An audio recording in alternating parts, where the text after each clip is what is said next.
네, 안녕하세요. 기창인포텍의 조진환입니다. 오늘은 진행된 사이버 공격과 이에 대응하는 차세대 엔드포인트 보안 솔루션에 대한 주제로 소니골 코리아의 최태영 이사님 모시고 이야기 나눠보겠습니다. 네, 이사님 안녕하세요. 네, 안녕하십니까. 네, 이사님 간략한 자기소개 부탁드리겠습니다. 네. 네네. 네, 안녕하십니까. 저는 소니골 코리아에서 기술 영업을 지원하고 있는 최태용입니다. 오늘 여러분들과 함께 최근 보안 위협의 변화와 이에 따른 문제점에 대해서 좀 살펴보고요. 저희 소니골에서 제안을 드리고 있는 보안 구성에 대한 방안, 그 중에서도 오늘 이제 핵심 주제인 엔드포인트에 대한 그 방안에 대해서 심층 있게 이야기를 나눌 수 있는 시간이 되었으면 합니다. 여러분들이 그 엔드포인트에 대한 보안에 대한 인사이트를 넓혀가실 수 있도록 열심히 설명을 해보도록 하겠습니다. 네. 이사님, 저는 소니걸에 대한 제품, 그러니까 방화벽 엔진을 15년? 이 정도 해서 소니걸에 대해서 잘 알고 있지만, 시청자분들은 이 소니걸에 대해서 잘 모르시는 분들도 계실 것 같아요. 그래서 간략하게 소니걸에 대한 회사의 간략한 소개하고, 그리고 소개를 하고 좀 세션 좀 시작 좀 부탁드리겠습니다. 네, 알겠습니다.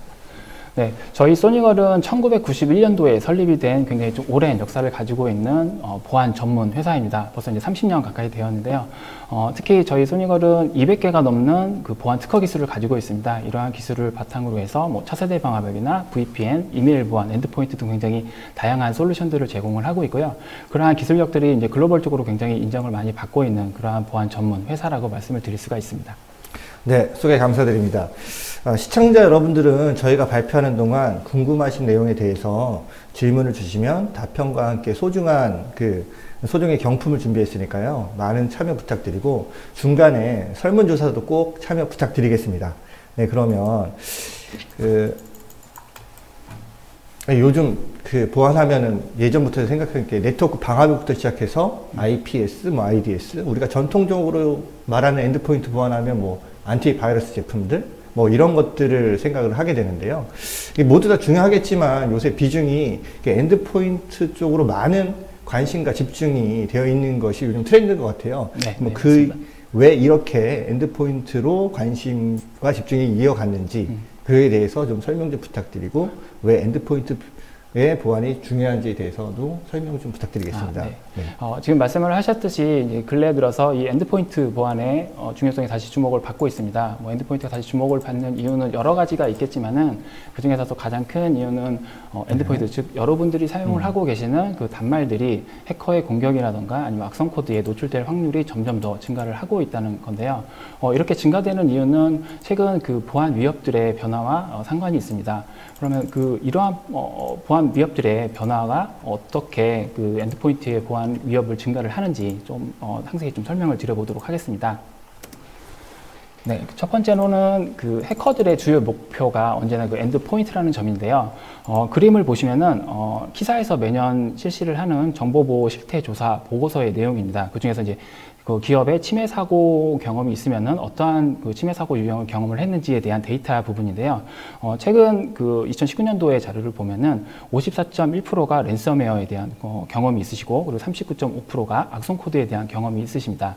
이렇게 보듯이 엔드포인트에 대한 어떤 침해 사고 경험이 굉장히 많으신데요. 이 반대로 어떤 중요 시스템에 직접적으로 공격을 가하는 어떤 비인가 접근이라던가 아니면은 도스와 같은 그런 공격들은 굉장히 비중이 낮은 것을 확인하실 수가 있습니다.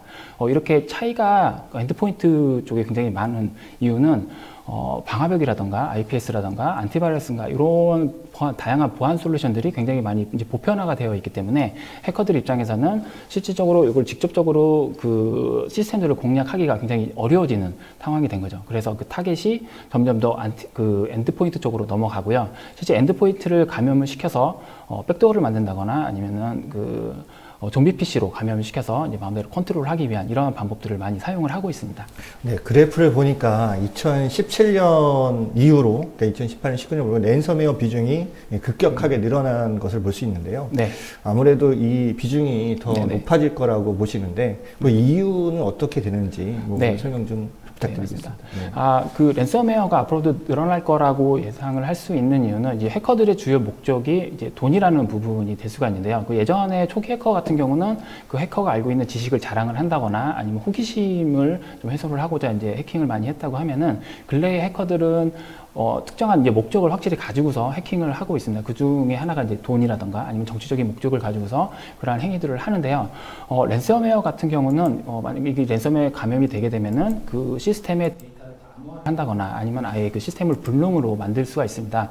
이렇게 되면은 기업 입장에서는 그 어떤 비즈니스에 굉장히 큰 타격을 받을 수가 있기 때문에 보안을 관리하는 관리자가 이러한 문제점을 빨리 해결을 하기 위해서 바로 이제 비용을 지불을 하고 문제를 해결을 하기 위한 그런 액션들을 많이 취하게 됩니다. 이러한 부분이 있기 때문에 공격자 입장에서는 어떠한 그 돈을 벌기 위한 쉬운 수단으로 랜섬웨어를 활용을 하기가 굉장히 쉬워지고요. 앞으로도 이러한 랜섬웨어 공격이 증가할 거로 예상이 되고 있습니다. 네네. 네.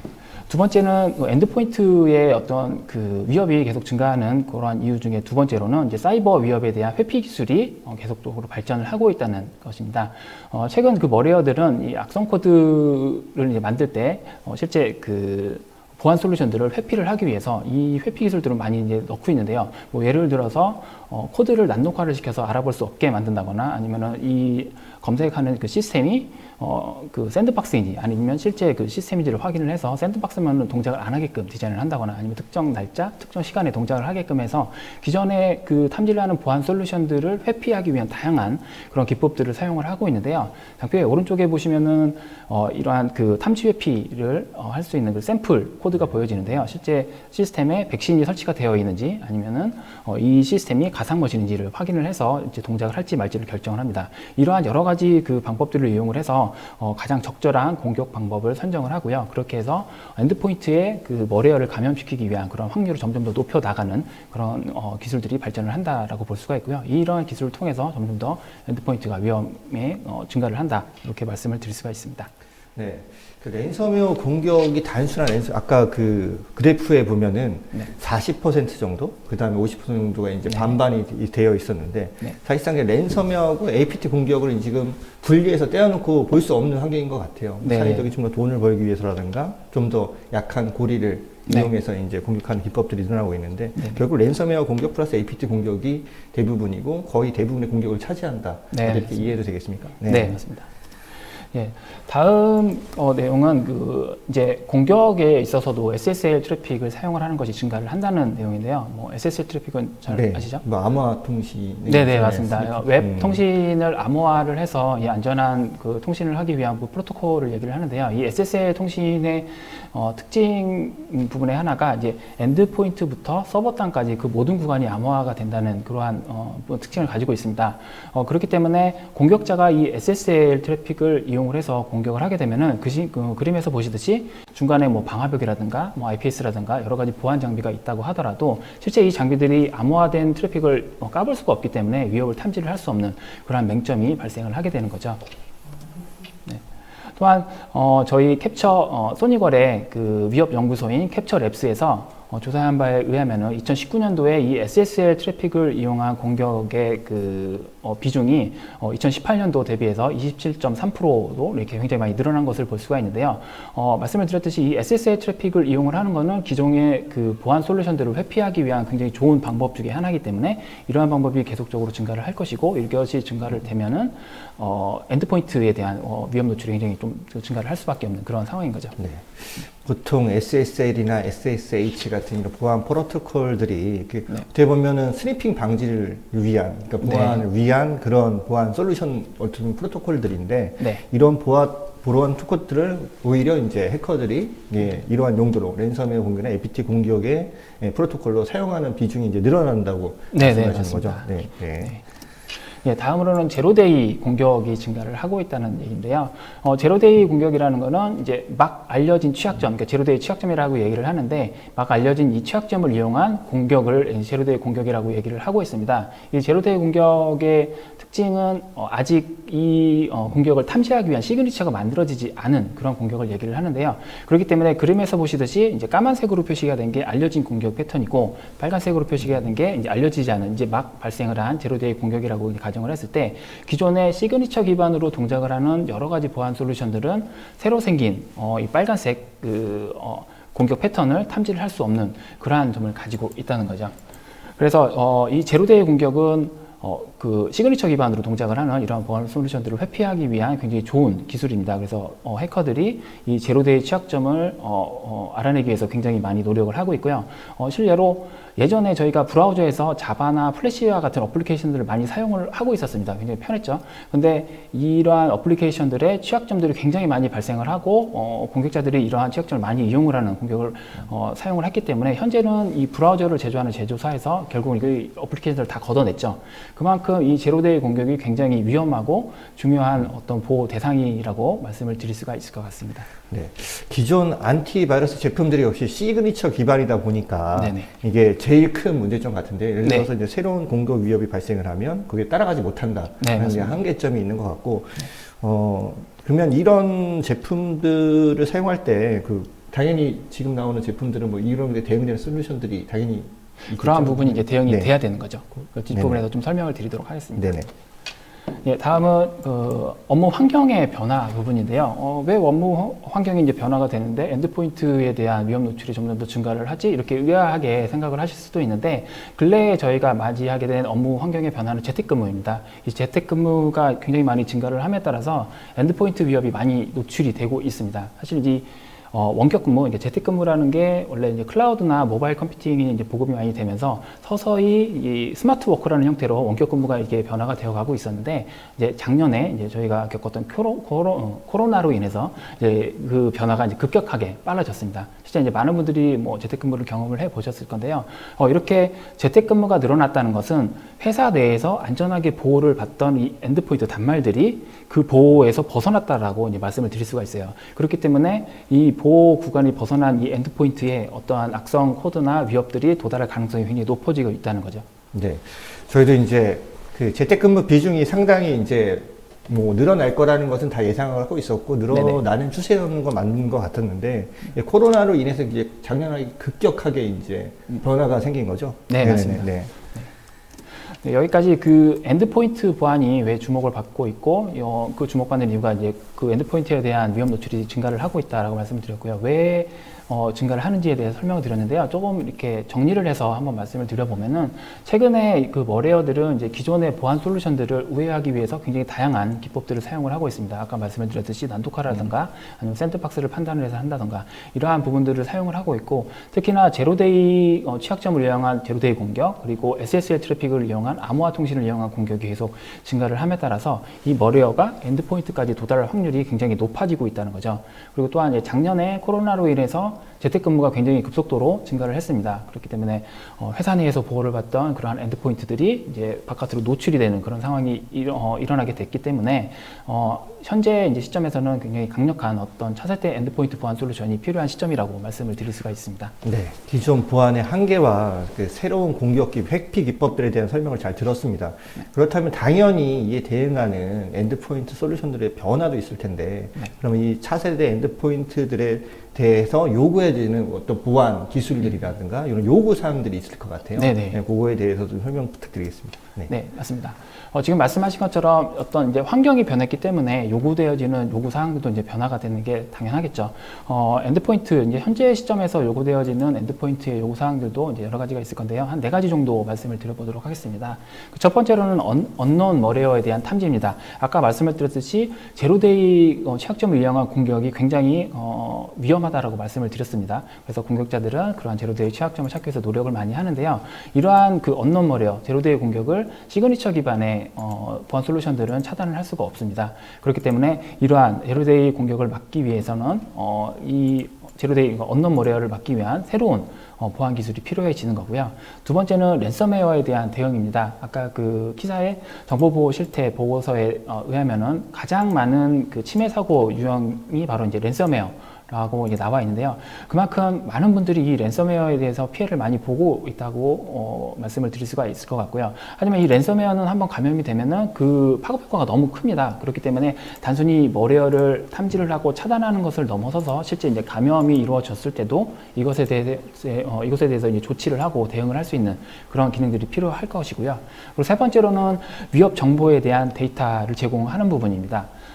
현재 이제 보안들은 보안을 계속적으로 강화해 나가는 게 굉장히 중요합니다. 왜냐하면 계속적으로 어떤 보안 환경이나 보안 위협들이 계속적으로 변화를 하고 있기 때문에 이러한 변화에 계속적으로 강화를 해 나가는 그런 부분들이 굉장히 중요해지게 되는데요.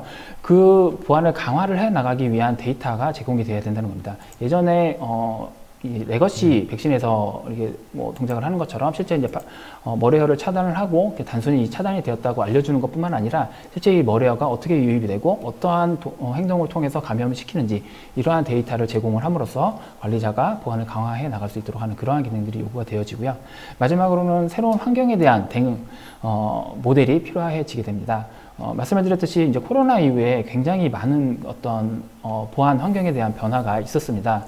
그렇기 때문에 이제 하나의 솔루션, 뭐 기존에 있던 솔루션만 가지고서는 그 보안을 하기가 굉장히 어려워지는 환경까지 왔는데요. 그래서 이 변화된 새로운 환경에 대해서 새로운 보안 모델을 제시할 수 있는 그러한 솔루션이 필요해지게 되는 거죠. 네. 네, 차세대 엔드포인트 보안의 요구 사항에 대해서 잘 설명해 주셨고요. 그러면 당연히 뭐 이에 대응하는 소니걸의 그 차세대 엔드포인트 솔루션인 그 캡처 클라이언트에 대해서 소개 좀 부탁드리겠습니다. 네. 그럼 저희 그 소니걸의 차세대 엔드포인트 솔루션인 캡처 클라이언트에 대해서 좀 설명을 드리도록 하겠습니다. 지금 보시는 화면은 저희 캡처 클라이언트의 구성을 나타낸 이미지라고 보시면 되는데요. 굉장히 단순하게 구성이 되어 있습니다. 아래 보시는 게 캡처 클라이언트 에이전트, 실제 이제 엔드포인트에 설치가 되는 에이전트 부분이고요. 위쪽에 이제 구름 모양으로 되어 있는 게 이러한 에이전트를 관리를 하기 위한 클라우드 관리 콘솔이라고 보시면 되겠습니다. 그리고 엔드포인트에 깔리는 에이전트는 크게 두 가지, 안티바이러스 엔진, 실제 이제 머레어를 탐지를 하고 차단을 하는 안티바이러스 엔진 부분하고 여러 가지 추가 보안 기능을 탑재를 한 싱글라이트웨이 에이전트, 이렇게 두 가지 부분을 나오는데요. 안티바이러스 엔진 부분을 보시면 센티넬1이라고 되어 있는데 굉장히 글로벌적으로 인정을 받고 이 시장을 이제 리딩을 하고 있는 회사의 엔진을 탑재가 되어 있고, 추가적인 저희 소니걸의 여러 가지 보안 기능들을 이렇게 하나로 통합을 한 차세대 엔드포인트 보안 솔루션이라고 말씀을 드릴 수가 있습니다. 어떻게 보면 엔드포인트의 그 제일 핵심 부분이 이제 바이러스 엔진인데, 네, 엔진인데 이 엔진 센티넬1이라는 엔진이 좀 궁금합니다. 네네. 좀 간략부터 설명이 가능할까요? 네. 네. 센티넬1은 이제 차세대 엔드포인트 제품 벤더고요. 글로벌하게 이 엔드포인트 시장을 선도하는 기업 중에 하나입니다. 그만큼 굉장히 높은 차단 성능을 보여주고 있고 또 신뢰할 수 있는 그런 탐지율을 보여주고 있는데요. 아까 말씀드렸던 언노운 머레어에 대한 공격에 대해서 아주 잘 대응을 할 수 있는 그런 엔진을 가지고 있습니다. 그러면 이러한 그 센티넬1의 엔진이 어떻게 동작을 하는지 좀 더 상세하게 설명을 드려보도록 할게요. 그림을 보시면 이제 4단계로 나눠져 있는데요. 크게는 4단계, 적게는 이제 4단계로 이렇게 볼 수가 있는데, 실제 머리어가 실행되기 전 단계, 그리고 실행 중 단계, 그리고 실행 후에 대응 단계, 이렇게 세 가지로 분리해서 말씀을 드릴 수가 있을 것 같습니다. 그래서 첫 번째는 화이트리스트, 블랙리스트인데요. 관리자가 특정 파일에 대한 화이트리스트나 블랙리스트를 지정을 해서 어떤 파일은 차단을 한다거나 예외 처리를 할 수 있는 그러한 기능으로 이제 동작을 하고요. 두 번째는 스태틱 프로텍션이라고 해서 정적 분석을 지원을 하고 있습니다. 그래서 파일이 실행되기 전에 이 파일의 다양한 정보들을 종합을 해서 이 파일이 머레어인지 아닌지를 판단을 해서 차단을 하는 그러한 분석을 지원을 하고요. 그 다음 단계가 다이나믹 프로텍션, 실제 머레어가 어떻게 동작을 했는지 그 행위를 분석을 함으로써 차단을 하는 그러한 단계가 됩니다. 아까 언노운에 대한 부분을 계속 말씀을 드렸는데, 이 언노운을 탐지하고 차단을 할 수 있는 가장 핵심적인 부분이 이 3단계라고 보시면 되겠습니다. 그리고 실제 이제 머레어가 탐지가 되고 나면은 그거에 대한 대응을 해야 되는 부분이 이제 4단계인데요. 저희가 제공을 하는 거는 뭐 프로세스를 킬을 한다거나 뭐 파일을 격리를 한다거나 삭제를 한다거나 심지어는 이제 롤백까지도 시킬 수 있는 그러한 기능들을 제공을 하고 있습니다. 네, 파이어롤의 액세스 룰처럼 이제 단계 진행되는 그런 룰인 것 같은데요. 네네. 그럼 캡처 클라이언트의 동작은 4단계로 이루어진 거는 잘 알았고요. 네. 그럼 캡처 클라이언트가 가지고 있는 그 핵심 기능들, 네. 그 기능들에 대해서 좀 더 디테일하게 설명 좀 부탁드리겠습니다. 네. 저희 캡처 클라이언트의 이제 기능에 대해서 좀 자세하게 하나씩 설명을 드려보도록 하겠습니다. 아무래도 이 엔드포인트 솔루션이다 보니까 머레어를 탐지를 하고 차단을 하는 기능이 가장 중요할 건데요. 말씀을 드렸듯이 센티넬1이라는 차세대 백신 엔진을 탑재를 하고 있기 때문에 굉장히 신뢰할 수 있는 탐지 성능을 보여주고 있습니다. 또한 이 탐지가 이루어졌으니까 위협 이벤트가 발생을 했을 때 이 위협 이벤트에 대한 다양한 액션을 취하실 수가 있는데요. 아까 말씀드렸듯이 뭐 삭제를 한다거나 격리를 한다거나 뭐 프로세스를 죽인다거나 뭐 심지어는 그 시스템을 원래 상태로 복원을 할 수 있는 롤백 기능까지도 제공을 하고 있습니다. 네. 다른 제품들과 좀 차별화된 기능으로 롤백 시키는 기능 같은데요. 제가 네. 타 제품에서는 잘 못 본 기능 같아요. 네네. 그래서 제가 이걸 한번 보고 싶은데요. 뭐 네. 지금 말씀드리니까 시연 영상을 또 준비하셨다고 네네, 들었습니다. 맞습니다. 좀 시연 영상을 좀 보시고 네. 이 롤백 되는 과정을 좀 부탁 좀 드리겠습니다. 네네. 제가 그 롤백에 대한 시연 영상을 준비를 했고요. 시연은 일단 그 랜섬웨어가 정상적으로 동작을 해야지 롤백을 할 수가 있기 때문에 저희 캡처 클라이언트가 탐지 모드로 이렇게 구성이 되어 있다라고 이제 좀 이해를 하시면 될 것 같고, 그리고 화면을 보실 때 좀 유심히 보셔야 될 부분은 바탕화면에 있는 그 아이콘들입니다. 아이콘들이 실제 이제 암호화가 되면은 이제 다른 모양으로 바뀌었다가 다시 이제 복구가 되면은 원래대로 모양이 바뀌는 그런 것들을 확인을 하실 수가 있고요. 실제 그 지금 폴더에 떠 있는 게 그 랜섬웨어 파일인데 나중에 복구가 되고 나면은 요것이 이제 삭제가 되는 그런 부분까지도 이제 보여줄 수가 있으니까 한번 그 부분을 유심히 좀 봐주시기 바랍니다.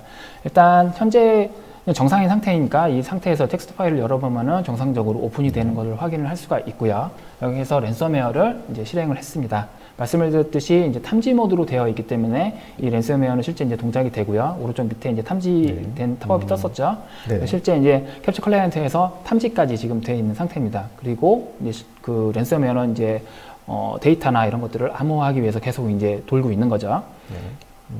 그리고 지금 중간에 보시면은 텍스트 파일이 하나가 생성이 됐는데, 랜섬웨어가 감염이 됐고, 이 문제를 해결하기 위해서는 어디로 돈을 보내라 라고 이렇게 안내를 하는 그런 텍스트 파일입니다. 그리고 지금 보셨는지 모르겠는데, 그 바탕화면에 있던 그 아이콘들이 다 암호화가 돼서 아이콘의 모양이 다 바뀌었습니다. 네네. 네. 그렇게 해서 지금 이제 그 데이터 파일들이 다 암호화되는 그 과정이 지금 진행이 되고 있는 거고요. 이 상황에서 이제 저희 그 캡처 클라이언트의 포탈에서 이것이 탐지가 되었는지 확인을 해보면은 지금 보시듯이 탐지가 정상적으로 된 것을 확인을 할 수가 있습니다. 네, 계속해서 이제 랜섬웨어가 이제 암호화하는 작업이 지금 계속 진행이 되고 있고요. 이것이 마무리가 되면은 이렇게 바탕화면이 색깔이 바뀌면서 이게 암호화됐다는 것을 이제 알려주는 거죠. 모든 파일이 암호화됐어요. 이 파일을 확인을 해봐라. 이렇게 이제 안내를 하고요.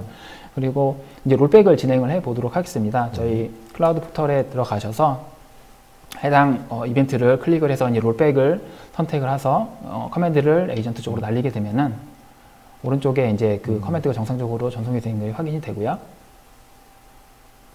네, 실제 이제 그 랜섬웨어에 감염이 되었던 그 시스템을 지금 보고 계시는데 좀 기다려 보시면은 복구되는 것을 확인을 하실 수가 있습니다.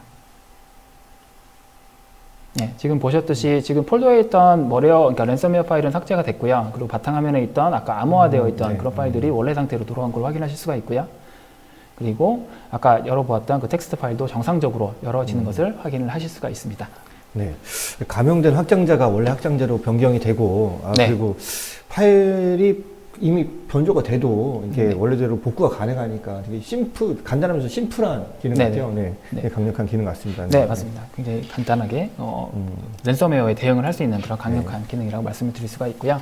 다음 그 기능은 위협 이벤트에 대한 시각화 정보를 제공을 한다라는 것입니다. 이제 EDR이라고 많이들 알고 계실 텐데 아까 그 엔드포인트에 요구되어지는 상황 중에 하나가 그 어떤 위협에 대한 상세한 데이터를 수집을 하고 이거를 분석을 할 수 있는 그러한 근거 백데이터를 제공을 해야 된다고 말씀을 드렸습니다.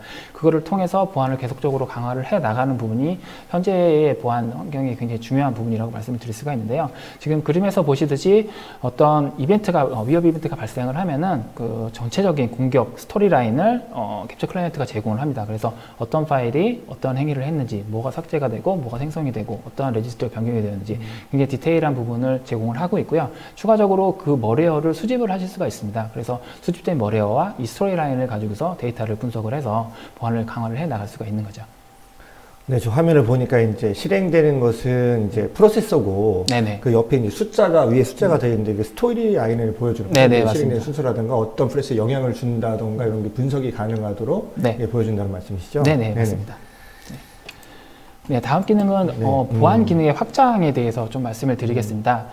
저희 캡처 클라이언트는 그 엔드포인트 자체만으로도 굉장히 훌륭하게 엔드포인트를 보호를 할 수가 있는데요. 하지만 항상 이 보안이라는 게 100%라는 게 없지 않겠습니까? 없죠. 네. 네. 그래서 이 보안을 항상 몇 겹으로 강화를 해 나가는 것이 굉장히 중요합니다. 저희 소니걸에서는 아까 말씀을 드렸듯이 굉장히 다양한 보안 솔루션들을 제공을 하고 있는데요. 그 중에서 캡처 ATP라고 하는 클라우드 기반의 멀티 엔진 샌드박스 솔루션을 제공을 하고 있습니다. 이 멀티 엔진 샌드박스하고 캡처 클라이언트하고 서로 연동이 가능한데요. 이 연동을 함으로써 이제 보안을 더 강화를 해 나갈 수 있는 그러한 장점을 제공을 할 수가 있는 거죠. 네.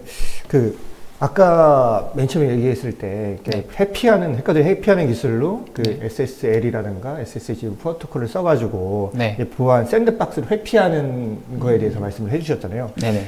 당연히 이제 캡처 클라이언트는 엔드 단이고 서버하고 이제 암호화 중간에 이제 매일 말 단이니까 당연히 암호화된 것을 해제해서 이제 볼 수 있는 상황이 되는 거고, 그러면 이제 샌드박스를 회피할 수 없게 되는 그런 효과를 맞습니다. 얻을 수 있는 거죠. 네, 맞습니다. 그러면 추가적으로 이제 그러면 이제 어차피 샌드박스에서 돌려서 이제 이 보안 비용을 탐지할 수 있으니까 이 탐지할 수 있는 이 엔진들에 대해서도 좀 자세하게 설명 좀 부탁드리겠습니다. 네, 알겠습니다. 아까도 말씀을 드렸듯이 이 캡처 ATP라는 것은 캡처 클라이언트의 보안을 좀 더 강화를 하기 위한 그러한 연동을 통해서 강화를 하기 위한 솔루션이라고 보시면 될 것 같고요.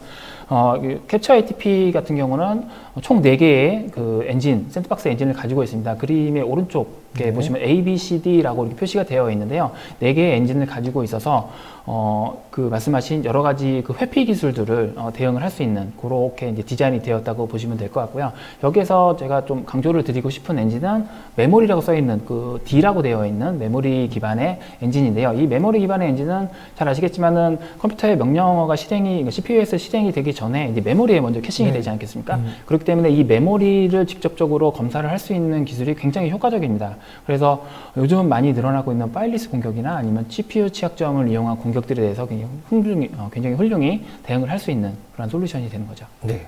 요즘 보면 파일리스 공격이 좀 핫하긴 한데 흔적이 안 남잖아요. 맞습니다. 네. 그러한 공격들도 이제 충분히 대응 가능한 그러한 부분이 되겠습니다. 네. 다음은 저희 SSL 인증서에 대한 배포 기능입니다. SSL 인증서는 지금 보시는 그림은 이제 저희 소니걸에서 제공을 하고 있는 DPI SSL이라는 기능인데요. 저희 차세대 방화벽의 기능입니다.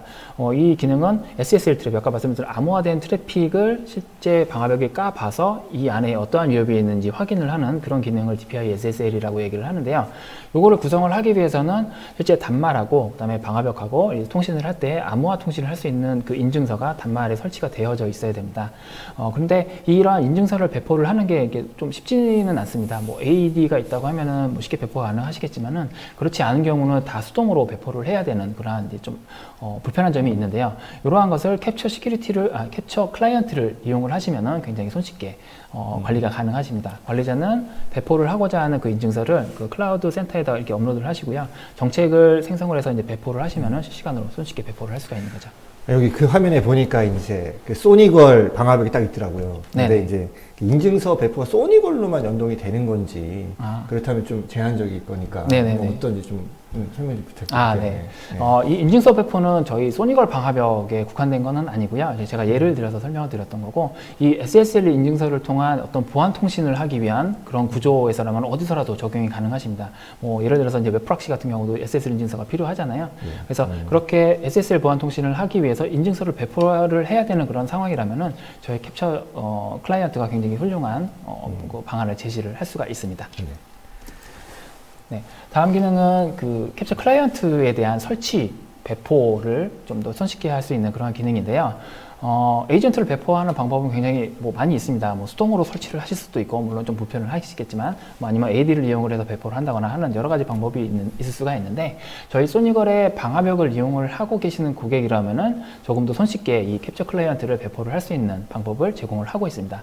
그림을 보면서 좀 설명을 드리면은, 방화벽 아랫단에 그 사용자가 지금 위치해 있고요. 이분이 이제 인터넷을 하게 되면은, 방화벽이 엔드포인트에 그 캡처 클라이언트가 설치가 되어 있는지 설치가 안 되어 있는지 판단을 하고서 설치가 되어 있지 않으면은 인터넷을 차단을 하고 아래 보이는 그 차단 페이지를 보여주게 됩니다. 그러면은 사용자는 이 페이지를 통해서 캡처 클라이언트를 설치를 하게 되고요. 설치가 다 끝나게 되면은 저희 그 단말이 클라우드에 있는 그 관리 포털로 연결이 되어서 실제 이제 단말이 등록이 됩니다.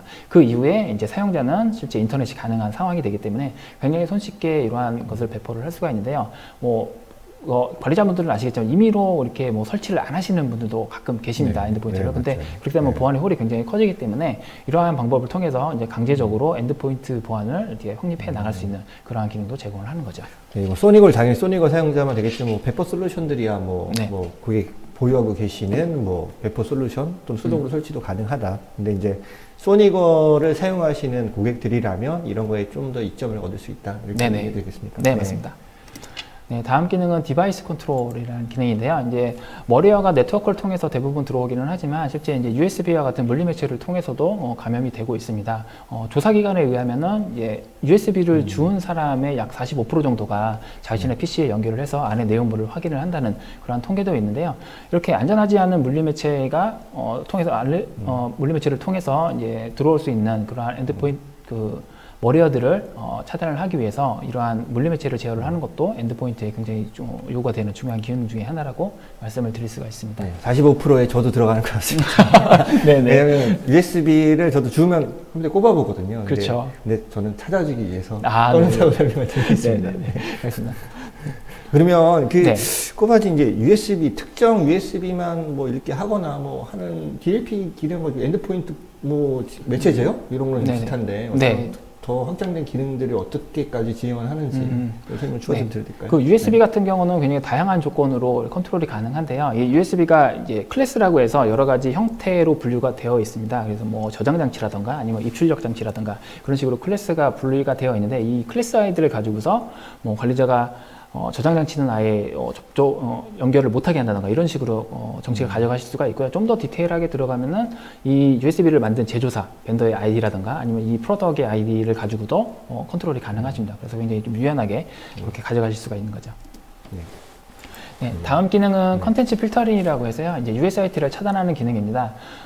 저희 소니걸에서 이 URL들을 카테고리별로 굉장히 다 이게 잘 분류를 해 놓았습니다. 그래서 관리자분들은 USIT라고 판단이 되는 이 악성 코드가 다운로드 받아질 수 있는 그런 사이트들을 차단하기 위해서 지정을 하시면은 굉장히 손쉽게 차단을 할 수 있는 그런 기능을 제공을 하고 있습니다. 이 기능 보고 상당히 좋다고 생각한 게 네. 왜냐하면 많은 비용을 들여가지고 이 맞습니다. 웹 필터링 장비를 도입하시는 고객들이 상당히 많고 이거에 네. 대한 문의를 주시는 고객들도 상당히 많아요. 맞아요. 근데 이제 엔드포인트에서 이런 기능이 좀 가능하다면 좀 디테일하게 거기 어느 수준까지 얘가 지원하는지는 뭐 설명을 좀 부탁드리고 네. 이게 그걸 대체할 수 있는 완벽한 그런 솔루션인지에 대해서도 좀 설명 부탁드리겠습니다. 네. 저희 소니걸에서는 이미 차세대 방역에서 이러한 웹필터링 기능을 제공을 하고 있고요.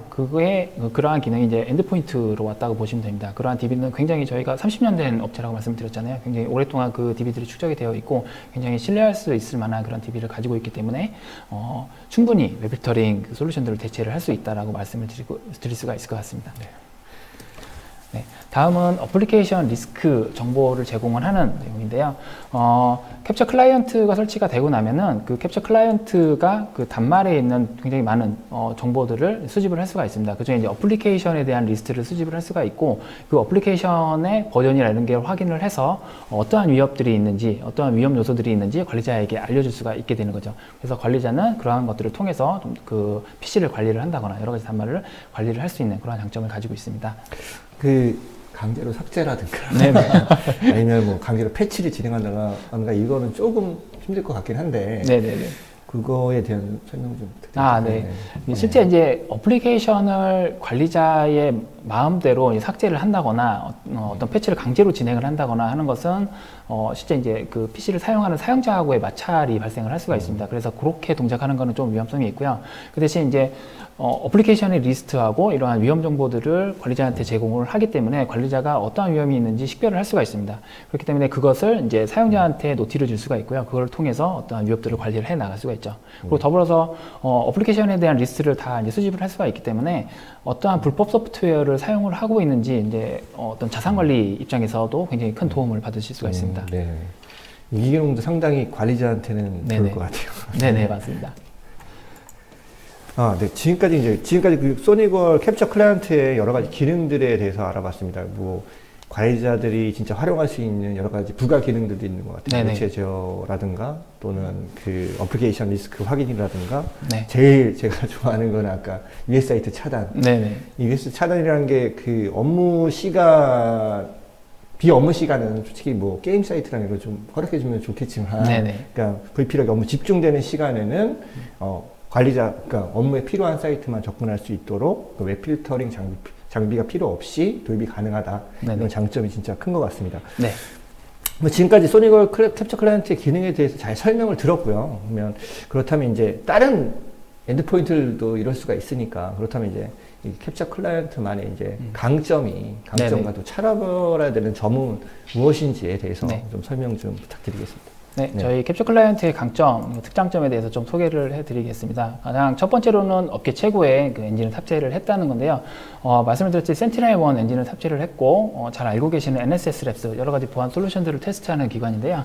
NSS 랩스의 AEP, 그룹 테스트 결과 97.7%의 탐지율을 보여서 이제 타사 대비해서도 굉장히 우수한 엔진임을 입증을 했고요. 그리고 AV 테스트에서는 윈도우 시스템뿐만 아니라 맥 OS에서도 굉장히 오타미 없이 이제 신뢰성 있는 어떤 탐지를 제공을 하고 있다는 걸 입증을 했습니다.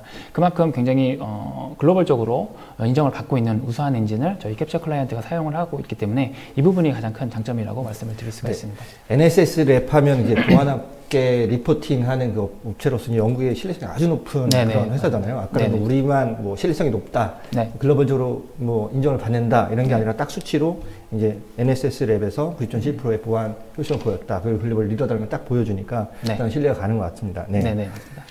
그리고 두 번째 장점으로는 뛰어난 엔드포인트 가시성과 EDR 기능입니다. 말씀을 드렸듯이 캡처 클라이언트는 엔드포인트에 대한 굉장히 상세한 여러 가지 정보들을 수집을 해서 보여줄 수가 있는데요. 실제 이 엔드포인트, 그러니까 단말에 OS가 어떠한 OS를 쓰는지, 그리고 네트워크 정보가 어떻게 되는지, 그리고 프로세스 정보가 어떠한 프로세스들이 돌고 있는지, 그러한 상태들을 다 관리자가 파악을 할 수 있기 때문에 현재 엔드포인트에 대한 위협 상태라든가 이런 것을 보실 수가 있고요. 또한 어떤 위협 이벤트가 발생을 했을 때 그 위협 이벤트에 대한 전체적인 공격 스토리라인을 제공을 할 수가 있기 때문에 이 위협 이벤트를 분석을 하고 수집된 머레어를 통해서 추후에 발생을 할 수 있는 그러한 부분에 대해서 보안을 강화를 해 나갈 수가 있는 거죠. 네, 현재 디바이스 상태라든가 이게 심지어 PC가 꺼졌는지 켜졌는지 네. 뭐 이런 것들도 네네, 맞습니다. 네. 네.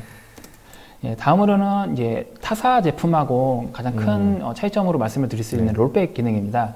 아까 시연 영상에서도 말씀을 해드렸듯이 랜섬웨어의 실제 이제 시스템이 감염이 되었다고 하더라도 이제 백업 이미지를 통해서 이제 복구가 가능한데요. 중요 데이터가 있는 어떤 시스템이라든가 서버에 굉장히 효과적으로 랜섬웨어에 대응을 할 수 있는 그런 기능입니다.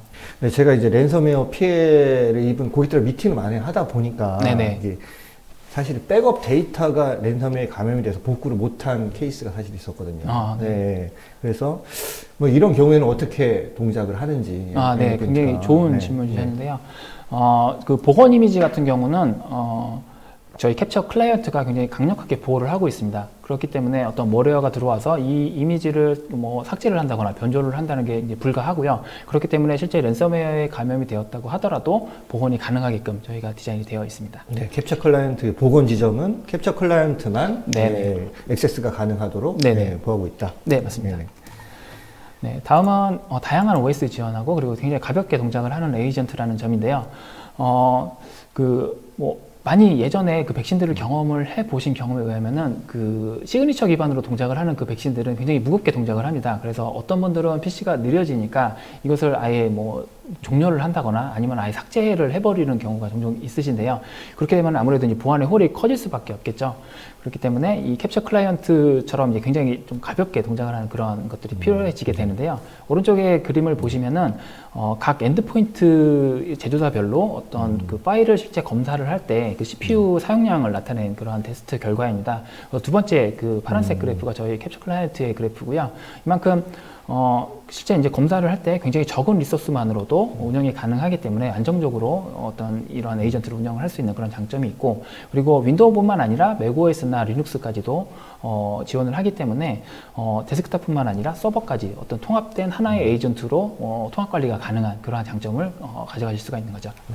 보통 윈도우 맥을 지원하는 솔루션들을 많이 봤고요. 그 다음에 또 고객실을 만나다 보면은 서버는 이 제품, 그다음에 클라이언트는 또 이 제품, 또 네네. 리눅스는 또 이 제품, 뭐 이런 식으로 이제 여러 가지 엔드포인트들을 운영하는 케이스가 네. 를 상당히 많이 봤어요. 근데 여기 보니까 뭐 리눅스 부분이 제일 크게 걸리는데 거의 모든 리눅스를 다 지원을 하는 것 같습니다. 네네, 맞습니다. 네. 네. 네, 요새 뉴노멀이라는 말들을 요새 많이 합니다. 예, 코로나로 인해 가지고 이게 좋건 나쁘건 뭐 새로운 시대가 열린 것 같아요. 코로나 자체는 나쁘지만 뭐 세대가 변했잖아요. 네. 이런 새로운 시대를 맞아 가지고 그 소니걸이 이 제안하는 이제 보안 전략 같은 게 있다고 들었습니다. 네네. 보안 전략에 대해서 좀 설명 좀 부탁드리겠습니다. 아, 네. 그 처음에 말씀을 드렸듯이 이제 현재 시대 엔드포인트 같은 경우는 이제 변화되는 환경에 이제 대응이 가능해야 된다고 말씀을 드렸는데요. 이 부분에 대해서 좀 설명을 드리겠습니다. 먼저 이제 보안의 경계의 변화, 그러니까 어떠한 것들이 변화가 있었는지 좀 설명을 드리고 싶은데요. 먼저 예전에 저희가 이제 업무하던 환경은 이제 회사 내에서 업무를 하는 그런 환경이었습니다. 회사 내에서 회사 내에 있는 리소스에 접속을 해서 업무를 보는 그런 환경이었습니다. 그래서 관리자분들도 이 경계가 굉장히 명확한 거죠. 회사라는 경계를 기준으로 해서 거기에 방화벽을 설치를 하고 이것을 통해서 어떤 트래픽들이 오고 가게 만들면 됐던 거죠. 근데 이렇게 업무가 되었던 것들이 이제 점점 더 확장이 되어 갑니다. 이 그림에서 보시듯이 회사 내에 있던 리소스들이 이제 클라우드로 조금씩 옮겨가게 됩니다. 그러면서 이제 회사 내에서만 업무를 하시던 분들도 외부에서 업무를 하는 것들이 점점 더 증가가 되어지는 거죠. 이렇게 되면서 보안의 어떤 영역들이, 보안의 경계들이 점점 더 확장이 되어가는 그러한 추세가 있었고요. 코로나 이후가 됩니다. 이제 작년에 코로나 이후로 굉장히 많은 변화가 이제 발생을 했는데, 예전에는 회사 내에서 업무를 보던 그런 임직원들이, 집에서 이제 근무를 하는 그러한 형태로 변경이 되었습니다. 그래서 이제 어떤 보안의 경계가 확장이 되는 개념이 아니라, 이제는 보안의 경계가 아예 무너져 버린 그러한 거라고 이제 보시면 될 것 같아요. 그래서 실제 각각의 엔드포인트가 어떤 하나의 경계면이라고 보셔도 무방할 정도로 굉장히 많은 변화가 있었고요. 이렇게 많은 변화가 있게 되면서 이제 하나의 솔루션만으로는 도저히 이제 보완을 할 수 없는 그러한 사태까지 이제 오게 된 거죠. 네네. 이게 원래 이제 재택근무로 변경된 환경은 말씀대로 점점 가는 상황이었는데 코로나로 인해서 역시 이것도 가속화됐다. 네네. 네, 맞습니다. 말씀하신 것처럼 지금 코로나 때문에 그러한 그 어떤 경계면들이 굉장히 노출이 많아졌기 때문에 이제 새로운 보안 전략이 필요해지게 되는데요. 저희 소니걸에서는 소니걸 바운드리스 시큐리티라는 개념으로 여러분들에게 이러한 전략을 선보이고 있습니다. 그림을 보시면 아래쪽에 있는 것이 어떤 취약점들, 보안 위협의 표면이라고 보시면 되는데요. 굉장히 그러한 표면들이 많아지고 있는데, 말씀을 드렸듯이 하나의 보안 솔루션만으로는 이러한 보안을 해 나갈 수가 없습니다. 그렇기 때문에 다양한 보안 솔루션들을 적재적소에, 엔드포인트나 VPN, 방화벽 여러 가지 그런 솔루션들을 적재적소에 배치를 해서 그러한 보안 위협의 표면을 줄여 나가고, 이러한 것들을 통합 관리를 함으로써 전체적인 가시성을 이렇게 가져가는 그러한 개념을 제공을 하고 있습니다. 그러면 이러한 것들이 어떻게 설정이 되는지 하나씩 좀 상세히 설명을 드려보도록 하겠습니다. 먼저 엔드포인트 부분인데요. 엔드포인트는 지금까지 계속 설명을 드렸던 캡처 클라이언트입니다. 이 캡처 클라이언트를 설치를 함으로써 언론 머리웨어에 대해서 차단이 가능하시고요. 그 다음에 랜섬웨어와 같이 좀 타격이 큰 그런 머리웨어에 대해서도 충분히 대응이 가능합니다. 그리고 추가적으로 웹 필터링이라던가 아니면은 물리매체를 제어를 하는 그런 기능들을 통해서 추가적인 어떤 보안을 강화를 해 나가실 수가 있는 그런 기능들을 제공을 하고 있습니다. 네, 이게 지금 보니까 클라이언트 여기 화면이잖아요. 아까 그 네네. 화면에 보니까 그 화면에서 이제 그 유저 화면을 봤는데 여기 해당 유저가 이 클라이언트를 지운다거나 네. 변조한다거나 이런 건 가능한가요? 그건 불가하고요. 캡처 클라이언트는 관리자만이 모든 컨트롤이 가능합니다. 그래서 관리자만이 삭제를 하실 수도 있고 그 탐지 모드나 이런 거를 변경을 할 수가 있기 때문에 사용자가 임의적으로 이제 못하게끔 막을 수가 있고요. 그거를 통해서 어떤 보안의 수준을 계속적으로 유지해 나갈 수 있는 그렇게 제어를 하고 있습니다. 이렇게 이제 캡처 클라이언트가 전체적으로 이제 배포가 되고 나서는 저희 소니걸의 클라우드 플랫폼하고 연결이 되는데요. 오른쪽에 보시면은 캡처 시큐리티 센터라고 하는 포탈 사이트가 있습니다. 그래서 클라우드 콘솔에 중앙 중심적으로 관리가 가능해지고요. 그리고 클라우드에서 콘솔이 제공이 되기 때문에 언제 어디서나 빠르게 관리자분은 위협에 대응을 하실 수가 있습니다. 그리고 오른쪽 위에 보시면은 APT 샌드박스라는 것이 제공이 되고 있는데요. 아까 말씀드린 멀티 엔진을 가지고 있고 RTDMI라는 메모리 기반의 탐지 기능을 통해서 굉장히 훌륭하게 보안을 강화해 나가실 수가 있습니다. 네, 기존에 보면은 그 엔드포인트를 운영할 때 네. 배포라든가 어떤 제어를 하는 폴리시 서버가 이제 네네네. 그 온프라미스 환경에서 있잖아요. 네. 근데 지금 보면은 여기 소니 캡처 클라이언트는 현재 클라우드 베이스라고 했으니까 당연히 이거에 대한 그럼 클라우드 비용이라든가 이런 거 그런 건 없습니다. 네, 무료로 제공이 되고요. 네. 그러면 라이센스만 엔드포인트 라이센스만 구매를 네네네. 하면은 이 이 관리 콘솔은 그냥 따라온다. 네, 이렇게 이해해 주겠습니까? 네. 네. 그 다음은 이제 트래픽에 대해서 좀 말씀을 드리고 싶은데요. 엔드포인트가 설치가 됐다고 하더라도 이 엔드포인트가 굉장히 위험한 루트를 통해서 네트워크에 연결이 되고 한다고 하면 굉장히 위험해질 수밖에 없겠죠. 그래서 이러한 트래픽들을 관리를 해야 되는 부분이 필요해지게 되는데요. 그림에서 보시듯이 데이터 센터에 VPN 게이트웨이를 설치를 해서 각각의 엔드포인트를 VPN으로 엮어주는 그런 구조를 구성을 하게 되면은 엔드포인트의 모든 트래픽을 데이터 센터의 게이트웨이를 통해서 이게 모아낼 수가 있습니다. 이거를 통하게 되면은 어떤 그 관리자분들은 전체 트래픽에 대한 가시성을 확보를 하실 수가 있고요. 저희 또 SSL VPN 솔루션 같은 경우는 EPC 기능이라는 걸 제공을 하는데 이 단말이 안전한지 안 한지를 판단을 해서 VPN을 연결을 해줄지 말지를 선택을 하실 수가 있고, 그 다음에 Always on VPN이라는 기능이 있습니다. 이 기능을 이용을 하시게 되면은 단말이 VPN이 연결이 되지 않은 상태에서는 네트워크를 아예 차단하는 그런 기능을 제공을 할 수가 있습니다. 그래서 아예 회사의 인가된 네트워크를 통하지 않으면은 다른 쪽에 접속을 못하게 하는 그런 강력한 기능을 제공을 하고 있고요. 그리고 아무래도 이러한 단말들이 이제 노트북들이 굉장히 많은데요. 굉장히 유동성이 있는 그러한 단말입니다. 그래서 회사 외부에 있을 때는 VPN을 강제적으로 이렇게 할 수 있지만 내부에 들어오면 또 이제 VPN을 꺼야 되는 그런 상황이 되는데요. SND라는 기능을 이용을 해서 안전한 회사 네트워크에 접속을 했을 때 VPN을 비활성화할 수 있는 그런 기능도 제공을 하고 있습니다. 네. 저희가 노트북 반출할 때 반출 인지도 쓰고, 네. 다시 들어올 때 뭐 다시 인지도 쓰고 이 필요 없이 자동으로 전환이 된다는 말씀을 네, 하신 네, 것 네. 같고요. 네, 그리고 맞습니다. 사실 이 기능을 사용하면 밖에 나가서 이제 USB를 뽑아서 이제 뭐 통신을 해가지고 다른 뭐 쪽으로 자료 유출한다던가 네. 이런 것들에 대해서도 약간 방지를 할 수 있을 것 같아요. 왜냐하면 네, 네, 회사를 맞습니다. 통해서만 트래픽이 나가기 때문에 기존 뭐 DLP 라든가 이런 솔루션에도 같이 접목을 할 수 네, 있을 것 같고요. 네, 맞습니다. 네. 다음으로는 이 집중된 트래픽에 대한 관리인데요. 이 트래픽이 이제 집중이 되었기 때문에 그 데이터 센터에 구축이 되어 있는 여러 가지 보안 솔루션들을 통해서 필터링을 한다거나 제어가 가능해지게 됩니다. 그래서 보시듯이 내부의 그 데이터 센터 내에 있는 여러 가지 리소스를 이러한 트래픽들 제어를 통해서 접속을 할 수가 있기 때문에 관리자분들이 그런 트래픽들을 제어를 하기가 굉장히 쉬워지는 거고요. 그리고 이제 마지막으로 외부 쪽으로 나가는 트래픽에 대한 부분입니다. 실제 업무를 보시기 위해서 접속을 하는 사스라든가 아니면 인터넷으로 접속을 한다거나 아니면은 오른쪽 밑에 있는 그림처럼 퍼블릭 클라우드에 접속을 하기 위한 아니면 본사나 지사 네트워크에 접속을 하기 위한 부분인데요. 모두 모아진 그런 트래픽들이 데이터 센터의 보안 솔루션들을 통해서 나가기 때문에 굉장히 안전적으로 접속이 가능하고요. 그 다음에 클라우드 같은 경우는 실제 VPN으로 끝까지 연결이 가능하기 때문에 전체적으로 단말부터 본사 네트워크나 지사 네트워크까지 완전히 완벽한 이제 폐쇄 네트워크를 구성을 하실 수가 있는 거죠. 네. 제가 이해한 게 잘 맞는지 모르겠어요. 그 소니걸이 말하는 이제 바운더리 레스 시큐리티라는 게 물리적인 경계는 사라졌다. 사라졌고, 그러나 이제 소니걸의 엔드포인트 솔루션 또는 소니걸의 솔루션들을 이용해서 가상의 단일화된 이 경계를 만들어서 사이버 위협에 대응하겠다. 이렇게 맞습니다. 이해도 되겠습니까? 예, 맞습니다. 네네. 정확하게 짚어주셨고요. 네, 클라우드 및 그 확장되어진 그 워크로드 안에서 이 엔드포인트 방어가 이렇게 얼마나 중요한지 저희가 잘 알게 됐고요. 마지막으로 이 캡처 클라이언트를 도입함으로써 이제 얻어지는 효과에 대해서 마지막으로 정리를 해주시고 표현해 주시면 지금까지 설명을 드렸던 그 여러 가지 캡처 클라이언트의 장점이나 이런 것들에 대한 좀 정리라고 보시면 될 것 같고요. 첫 번째로 보실 수 있는 효과는 굉장히 강력한 보안 기능이라고 말씀을 드릴 수가 있습니다. 말씀을 드렸듯이 센티넬1이라는 굉장히 강력한 그 차세대 백신 엔진을 가지고 있고요. 이거를 통해서 제로데이 어택이나 그리고 롤백 기능과 같은 굉장히 좀 타사와 차별된 그런 기능을 통해서 랜섬웨어 대응을 할 수 있는 그러한 기능을 가져가실 수가 있고요.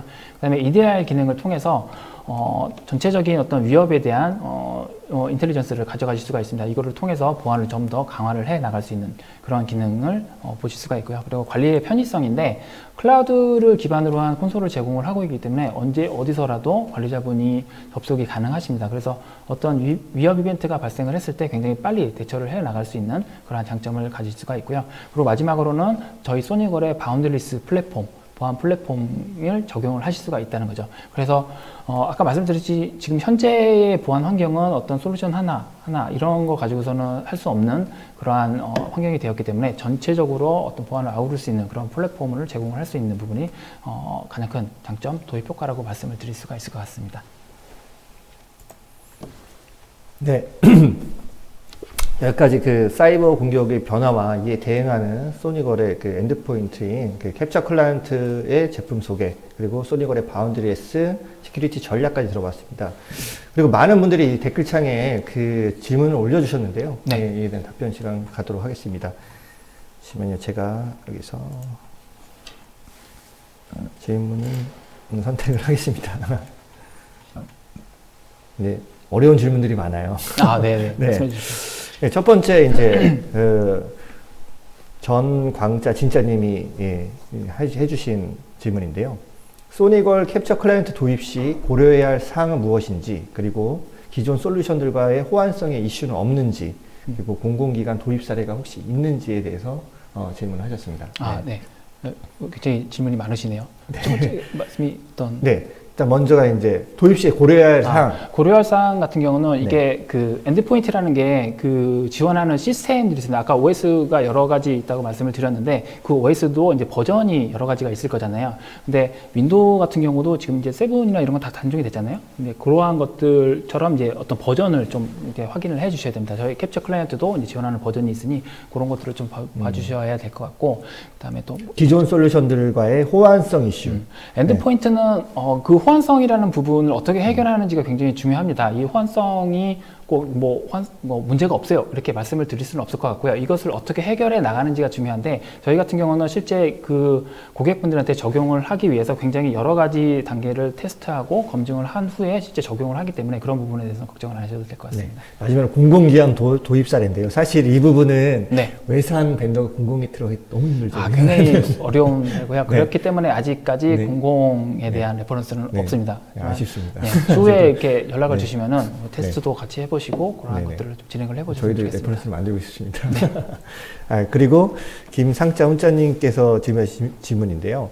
아무리 바이러스와 윈도우즈 업데이트를 잘 하더라도 계속해서 진화하는 보안 위협 속에서 엔드포인트 보안의 중요성과 더불어 사용자가 다수의 경우 취약, 요소, 침투, 방어, 사전 예방 등 관리 포인트가 많아서 인력 등 어려운 부분이 많다. 네네. 근데 소니걸 솔루션이 AI 머신러닝을 통해 보안 분석과 자동화가 어느 정도 지원되는지, 비용을 얼마나 줄일 수 있는지의 관리 측면도 궁금합니다라고 했는데, 제가 이게 딱 요약해서 보면은 사실상 이게 EDR이 대표적인 경우잖아요. 이게 도입을 네네, 하면 맞습니다. 사실 하나의 전담 요원이 필요할 정도로 네. 대응하는 요원이 필요한데, 왜냐하면 사람이 판단을 내려야 되니까. 네네, 맞습니다. 근데 AI 머신러닝을 이용해가지고 얼마나 이제 인력적인 부분, 이런 부분을 얼마나 엔드포인트 도입만 하면서 얼마나 비용을 줄일 수 있냐는 질문을 하신 것 같아요. 예.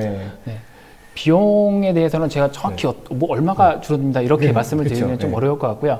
그러한 데이터를 제공을 한다는 것 자체가 여타 솔루션을 추가 도입을 안 할 수 있는 그런 포인트라고 말씀을 드릴 수 있을 것 같아요. 그래서 엔드포인트 하나를 도입을 해서 EPP, 그러니까 저희가 그 머리어를 차단하는 그러한 이제 백신 기능도 할 뿐만 아니라 이러한 위협에 대한 데이터도 제공을 할 수가 있기 때문에, 원래 보통은 이제 전용 장비들이 따로 있는 경우가 있잖아요. 근데 그러한 것이 하나로 통합이 되어 있고, 더불어서 그 머리어를 차단하는 기능 이외에 다양한 보안 기능들을 탑재를 하고 있기 때문에 추가적인 보안 솔루션을 이제 좀 더 적게 도입을 할 수가 있는 거죠. 그렇기 때문에 그러한 부분에 있어서는 굉장히 비용에 대한 뭐 감소 효과를 보실 수 있을 것 같습니다. 제가 보더라도 사실상은 이 관리적인 측면이라는 거면 일이 늘어날 것 같다. 네네, 이런 맞습니다. 부분을 말씀하시는 것 같은데, 사실상 그 기존의 엔드포인트랑 비슷할 것 같아요. 그리고 이제 어떤 면에서는 그 우리가 이제 어플리케이션 리스크나 이런 거를 자산 관련된 걸 하면 직접 돌아다녀서 하는 케이스도 있고, 네네. 진짜 그런 경우를 줄여줄 수가 있으니까 어떻게 보면 비용을 줄일 수 있는 부분도 있고, 네네. 그 다음에 뭐 이미 도입한 이런 솔루션들이 있는 고객이라면 뭐 거기에 대한 좀 더 늘어날 수가 있겠죠. 뭐 그런 부분이 있고,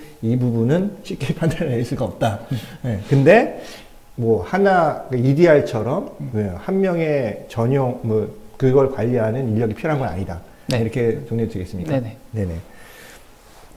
그러면 한 가지 더, 심주자 흠자님께서 올려주신 내용인데요. 본격적인 VDI 시대가 되면서 무거운 프로그램들을 통합해야 할 필요성이 있으나, 반대로 확대되고 있는 보안 시장상 SEP, DRM, NAC, 캡처 방지 등 수많은 보안 프로그램들을 설치 운영해야 하고 있습니다. 소니걸은 이러한 상에서 어느 정도의 통합된 기능을 제공해주고 있을까요? 참 어려운 질문인데요. 그 통합 기능은 아까 네. 말씀드렸듯이 여러 가지 보안 솔루션들이 뭐 네트워크나 그 엔드포인트를 지키기 위해서 이게 많이 도입이 되고 있는데요.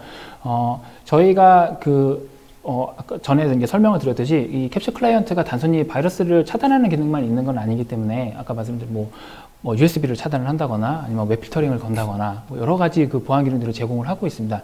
이러한 것들이 계속 통합적으로 기능들이 통합이 되어 가고 있고요. 이제 지금은 아직도 통합이 되어 있지는 않은데 추후에 이제 클라우드 엣지라고 해서 클라우드를 기반으로 하는 SSL VPN에 대한 그 기능이 저희 캡처 클라이언트와 합체가 될 예정입니다. 그렇게 되면은 에이전트 하나로 굉장히 다양한 어떤 구조가 가능하고요. 그렇게 해서 이제 보안을 좀 더 효과적으로 해나갈 수 있는 그런 부분도 지원을 할 수가 있을 것 같습니다. 네. 한 가지 더 할까? 5분 정도 남은 것 같은데요. 저희가 끝인사도 해야 하고 해서 네네. 질문 한 2가지 정도만 더 할게요. 네. 네, 이주자 승자님께서 질문 주셨는데요. 보안이 부분별 연계되어 있다 보니까 특정 EPP만 잘 준비한다고 되는 건 아닌 것 같습니다. 아까 네, 맞습니다. 네, 타 부분별 보안 솔루션과 연계가 가능한지 그리고 연계 방식은 어떤 것을 지원하는지 문의드립니다. 라고 했습니다. 네. 일단 연계라고 하시면은 일단 다양한 보안 솔루션들이 위치가 되어 있고 이러한 것들을 통합적으로 관리할 수 있는 아마 콘솔이나 이러한 것들이 가장 먼저 떠오르실 거예요. 그래서 이 부분이 굉장히 좀 중요합니다. 이게 오케스트레이션이라고 얘기를 하는데 뭐 많은 솔루션들이 있다고 해도 이것을 각각 다 제각각으로 운영을 하고 그거에 대한 로그나 뭐 대시보드나 이런 걸 다 따로 이렇게 보신다고 하면은 그거를 운영을 하기 위한 인력이나 비용이나 이런 게 증가를 할 수밖에 없는데요. 이러한 것들을 통합적으로 할 수 있는 부분은 일단은 관리 부분입니다. 그래서 저희 뭐 여러 가지 솔루션을 섞어서 사용도 가능하시지만 이러한 통합 관리나 통합 가시성을 가져가시기 위해서는 그 제품이 하나로 통합될 수 있는 그런 솔루션을 선택을 하시는 게 오히려 더 효과적이라고 말씀을 드릴 수 있을 것 같습니다. 저는 좀 다르게 이해를 했는데 질문하신 네. 분이 그러니까 타 보안 솔루션과 연계가 가능하다는 게 예를 들어서 네. 아까 올레이즈 VPN 같이 네네. 꼭 소니걸의 VPN을 이용하지 않더라도 네. 그 다음에 그 트래픽을 그 중앙으로 돌릴 수 있는 그 다음에 그러면 안에 있는 내 회사 내부에 있는 뭐 DLP 또는 뭐 웹 필터 뭐 있던 뭐 안티바이러스 뭐 이런 것들과 샌드박스들과 다 연계가 타 솔루션도 연계가 되느냐 이런 질문한 것 같아서 저는 그렇게 이해를 했는데 이제는 통합적인 관련해서 저는 이제 그런 타 솔루션 현재 우리가 가지고 있는 보안 솔루션들과 연계가 가능하고 또 밖에 나가 있을 때도 우리 회사 내에 있는 어떤 보안 솔루션들과 접목이 가능하다. 저는 이렇게 이해했는데 질문에 답변이 됐는지 모르겠습니다. 이분께서 나중에 한번 전화를 드려봐야 되겠어요. 네네. 네. 그러면 한 가지 더 할까요? 2가지, 3분, 한 가지만 더 할게요. 네. 금일 방송에서 소개해주신 소니걸이 제시하는 차세대 엔드포인트 보안의 가장 큰 장점을 3가지로 요약해서 부탁드렸습니다. 아까 그 특장점을 말씀을 드렸는데 굉장히 좋은 질문이십니다.